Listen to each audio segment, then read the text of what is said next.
Your thoughts on the overall performance tonight?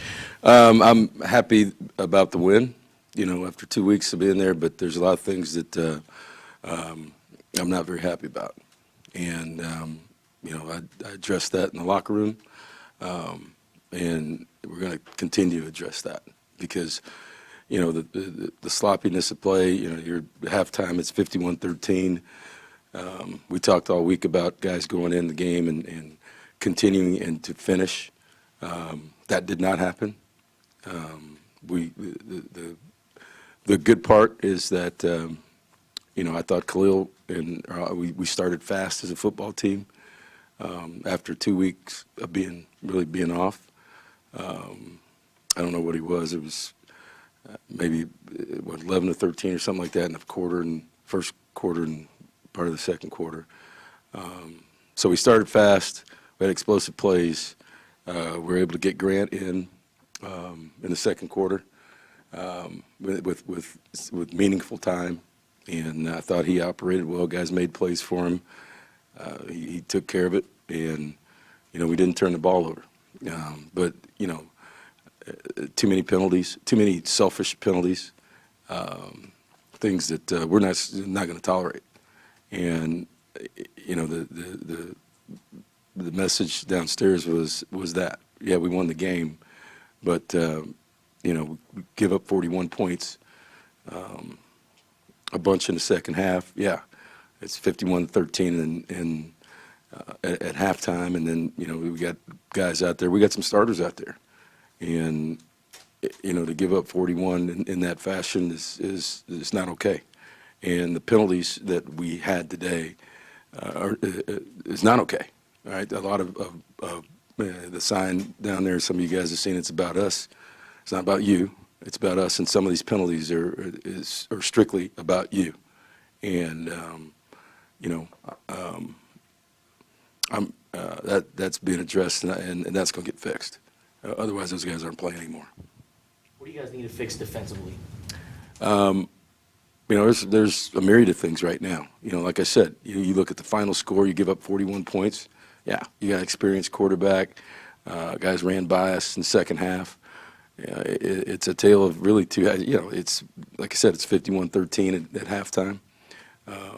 Got a lot of different guys in there, but still, these guys knew what the challenge was coming in this game for some of these guys that were going to play, and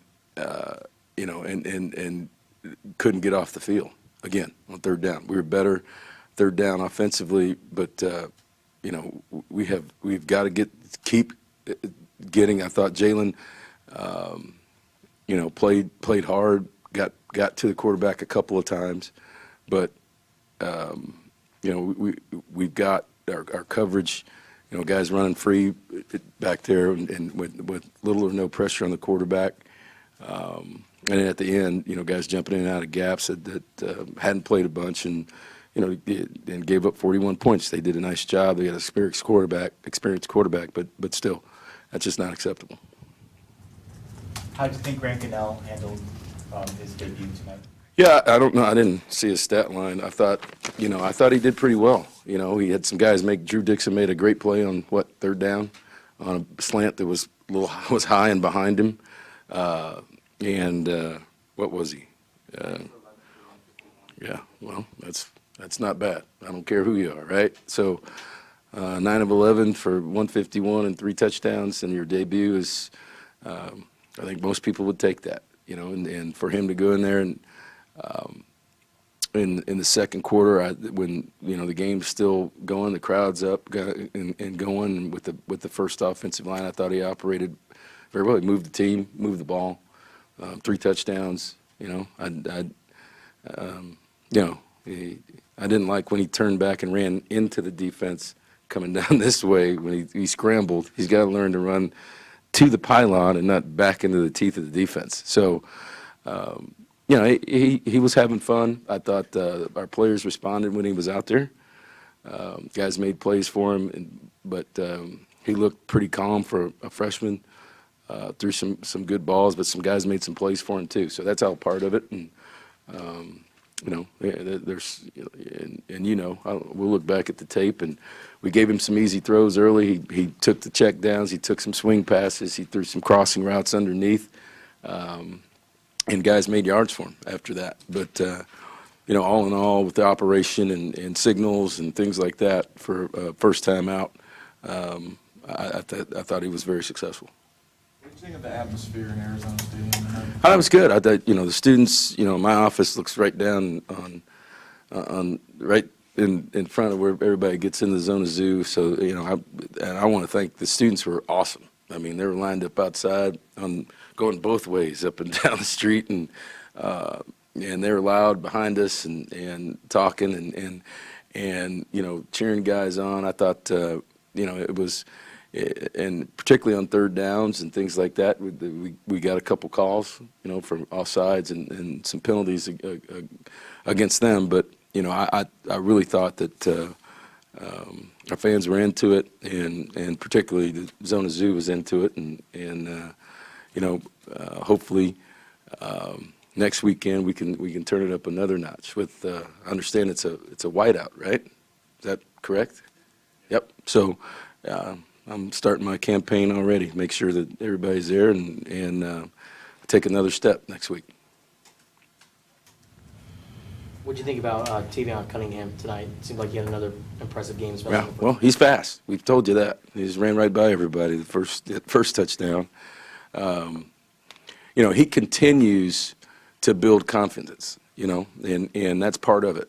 He's a guy that, he's really kind of off and on football, track guy, legitimate track speed, some legitimate track opportunities in the Pac-12, and he is getting better.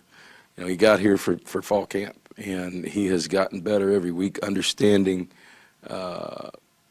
technique, route running, and his confidence is growing.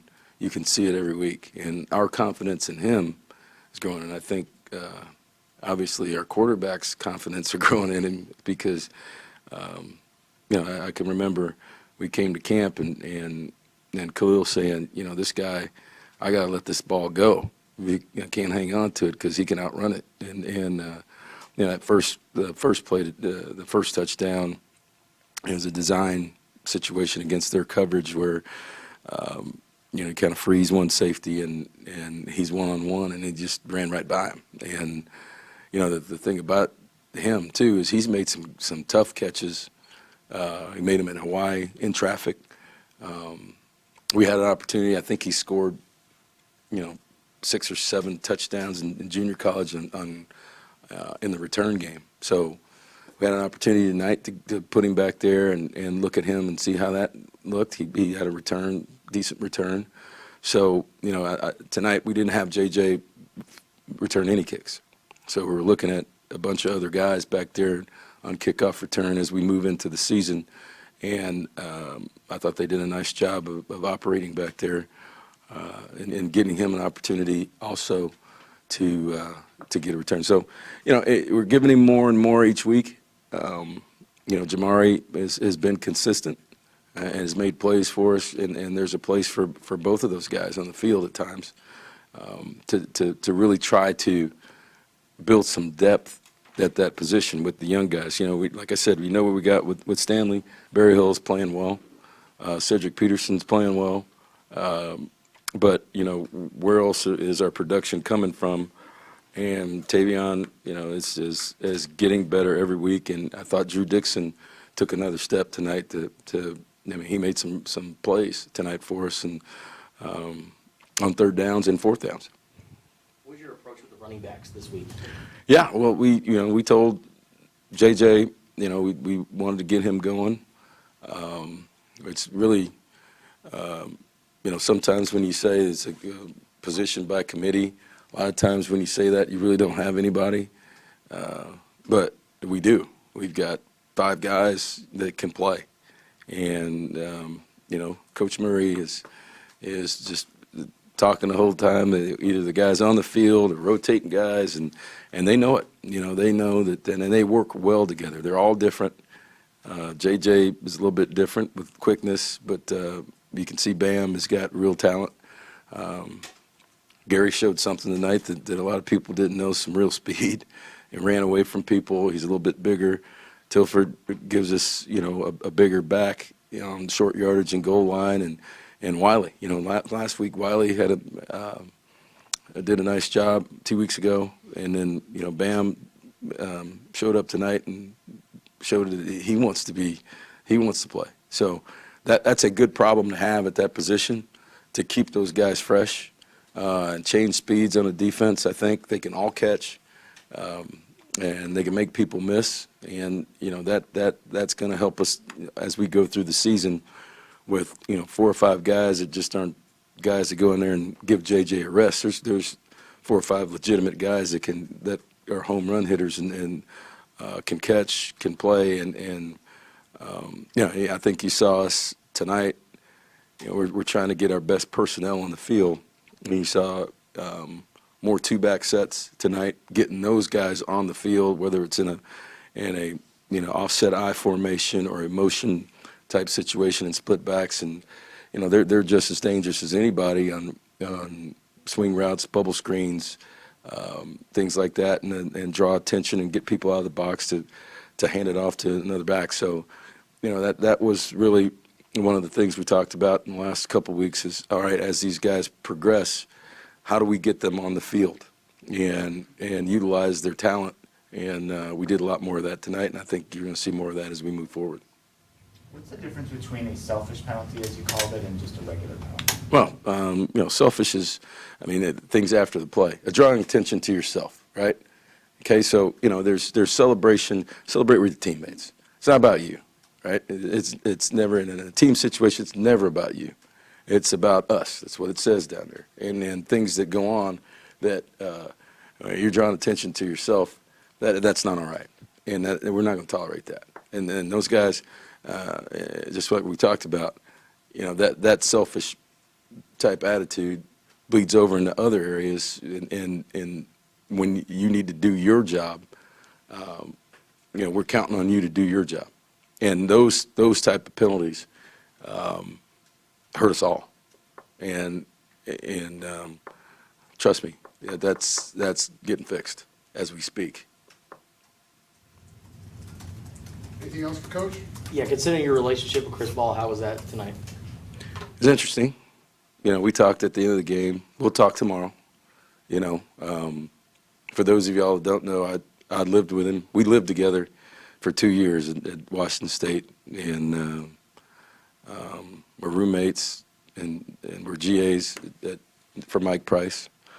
So we had a lot to do. He was on defense. I was on defense when I first got there and then moved to offense. So we had 2 bosses that, besides Mike Price. Mike was great. He's always laughing and joking, but Joe Tiller and Mike Zimmer were not laughers and jokers. So we had to do a lot of different stuff, from washing cars to buying groceries to picking up kids at school and coaching football. And so, we talked a little bit about that pregame, and, I know Tandy and his son, and so he's talking about families and we were single at the time and living in a house. But it was interesting.